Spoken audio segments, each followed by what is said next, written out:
আমি কেন্দ্ৰীয় মন্ত্ৰী সৰ্বানন্দ সোণোৱালৰ সৈতে কথা পাতিবলৈ চেষ্টা কৰিছিলোঁ, কিন্তু তেওঁ যিহেতু এতিয়া এই ৰোড শ্ব'ত আছে, গতিকে ৰোড শ্ব'ত তেওঁ সকলোকে অভিবাদন তেওঁ জনাই আছে।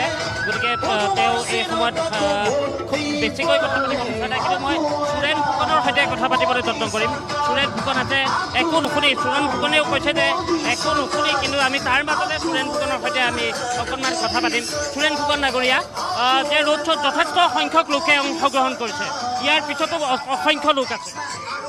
হয়, ইয়াৰ বিজেপিৰ জনপ্ৰিয়তাৰ কাৰণ আৰু জনপ্ৰিয়তা অৰ্জন কৰিছে কৰ্মৰ দ্বাৰা।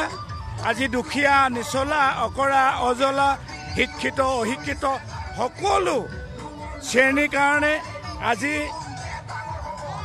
আমাৰ বিজেপি চৰকাৰখনে আঁচনি দিছে ফলপ্ৰসূভাৱে, ন্যায়ভাৱে।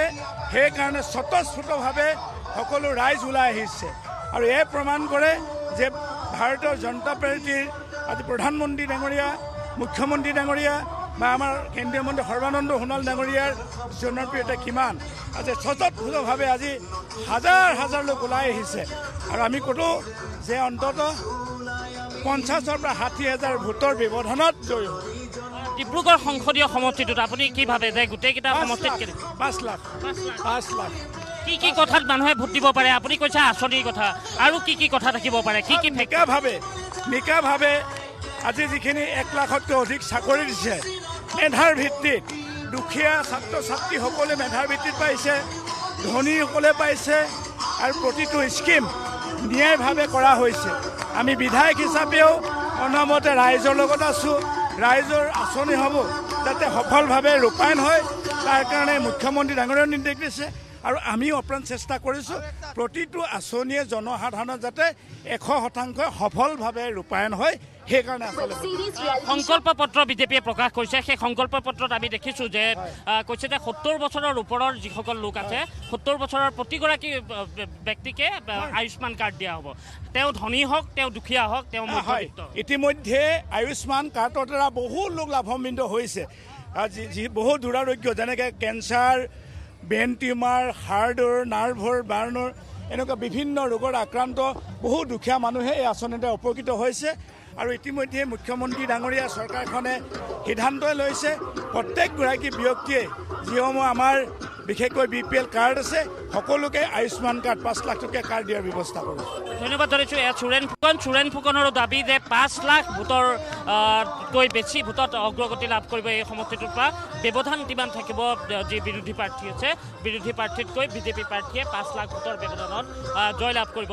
আৰু তাৰ লগতে কৈছে যে কিয় বিজেপি জিকিব এই সমষ্টিটোত বা বিজেপি জিকাৰ বাকী সমষ্টিত কিয় জিকিব তাৰ উদাহৰণ দিছে। তাৰ ভিতৰত কৈছে যে বিজেপি জিকাৰ অন্যতম কথাবোৰেই হৈছে যে বিজেপিয়ে লোৱা বিভিন্ন আঁচনি, বিজেপিয়ে দিয়া চৰকাৰী চাকৰি, যে কোনো ধৰণৰ মেধাৰ ভিত্তিতে বিজেপিয়ে চাকৰি প্ৰদান কৰিছে, এইবোৰ কথাতে বিজেপিয়ে ভোট পাব বুলি তেনেধৰণে দাবী কৰিছে। আমি এই মুহূৰ্তত এই যি পদযাত্ৰা আছে, সেই পদযাত্ৰাৰ যি ৰোড শ্ব', সেই ৰোড শ্ব' আমি এই পৰিৱেশ দেখুৱাইছোঁ। এয়া কেন্দ্ৰীয় মন্ত্ৰী সৰ্বানন্দ সোণোৱাল, তেওঁক সংগঠিছে কেন্দ্ৰীয় ৰাজ্যিক মন্ত্ৰী ৰামেশ্বৰ তেলীয়ে আৰু লগতে পুলক গোহাঁইক আমি প্ৰত্যক্ষ কৰিছোঁ। সুৰেণ ফুকনৰ সৈতে আমি ইতিমধ্যে কথাই পাতিছোঁ আৰু পুৱাৰ ভাগত আমি প্ৰশান্ত ফুকনৰ সৈতে কথা পাতোঁতেও প্ৰশান্ত ফুকনেও অনুৰূপ কথাই কৈছে যে 5 লাখতকৈ অধিক ভোটত ডিব্ৰুগড় সংসদীয় সমষ্টিত বিজেপি প্ৰাৰ্থী কেন্দ্ৰীয় মন্ত্ৰী সৰ্বানন্দ সোণোৱাল জয়ী হ'ব। আৰু এই পৰিৱেশ এতিয়া নাচি বাগি এনেধৰণে সকলো আগবাঢ়িছে।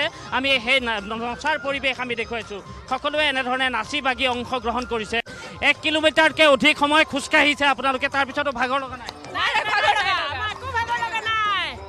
নালাগে নেকি? সকলোৰে আনন্দ সৰ্বানন্দ, গতিকে আমাৰ ভাগৰ লগা নাই। ভাগৰ নালাগে? আমি বিৰাট আনন্দেৰে আমি 19 তাৰিখৰ দিনটোলৈ অপেক্ষা কৰি আছোঁ। 19 তাৰিখে আমি বিপুল ভোটত সৰ্বানন্দ সোণোৱালক জিকাম। আৰু ভোট দিবলৈ সকলোকে মাতিবনে নাই? ভোট দিবলৈও মানুহবিলাকক মাতিব লাগিব? দিব। আমি এই পৰিৱেশ দেখুৱাইছোঁ যে সকলোৱে নাচি বাগি এনেধৰণে এই পদযাত্ৰাত অংশগ্ৰহণ কৰিছে। কেন্দ্ৰীয় মন্ত্ৰী সৰ্বানন্দ সোণোৱালক দেখিছোঁ যে সকলোৱে যিসকলে তেওঁৰ ওচৰলৈ আহিছে তেওঁক মাত এষাৰ দিব বিচাৰিছে তেওঁলোকক হাঁহিৰে তেওঁ মাত এষাৰ দিছে হাতটো দাঙি সকলোকে অভিবাদন তেওঁ জনাইছে শ্ৰদ্ধা সকলোকে জনাইছে মৰম সকলোকে জনাইছে এনেধৰণে আগবাঢ়িছে এতিয়া ডিগবৈৰ ৰাজপথত এই পদযাত্ৰা আৰু কিছু সময়ৰ পিছতে এই পদযাত্ৰাৰ সমাপ্ত হ'ব আৰু মই ইতিমধ্যে এঞ্জেলা উল্লেখ কৰিছোঁ পূৰ্বৰ বুলেটিনত যে 17 এপ্ৰিলত যিহেতু প্ৰথম পৰ্যায়ৰ নিৰ্বাচনৰ যি প্ৰচাৰ আছে সেই প্ৰচাৰৰ অন্ত পৰিব আৰু প্ৰচাৰৰ অন্তৰ পৰাৰ পূৰ্বে এনেধৰণে সকলোৱে প্ৰচাৰ চলাইছে এই মুহূৰ্তত দেখুৱাইছোঁ যে সুৰেণ ফুকন বিধায়ক সুৰেণ ফুকনে এনেধৰণে নাচি বাগি এই পদযাত্ৰাত অংশগ্ৰহণ কৰিছে আমি সুৰেণ ফুকনৰ নাচ এই মুহূৰ্তত দেখুৱাইছোঁ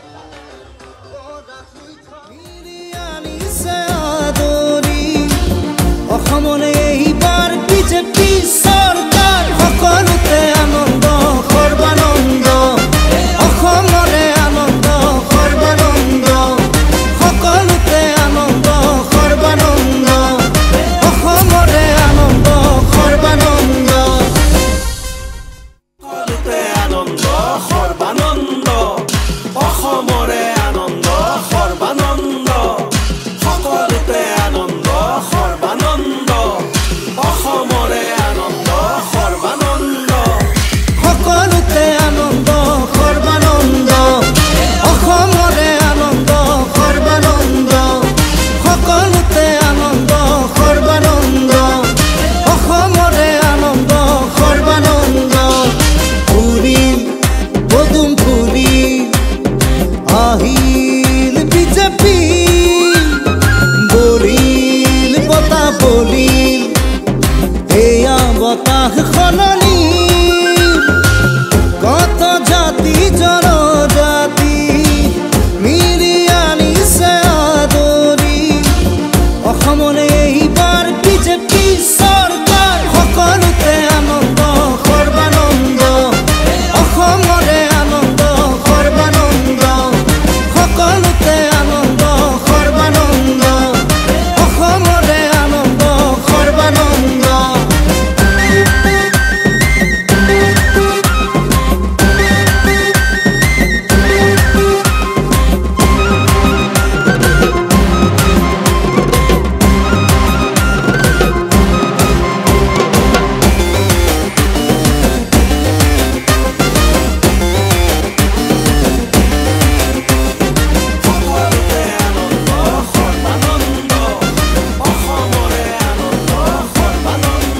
এইখনেই শেষ ৰণ সদায় ঘাটৰে অসমৰ অস্তিত্ব ৰাখিবলৈ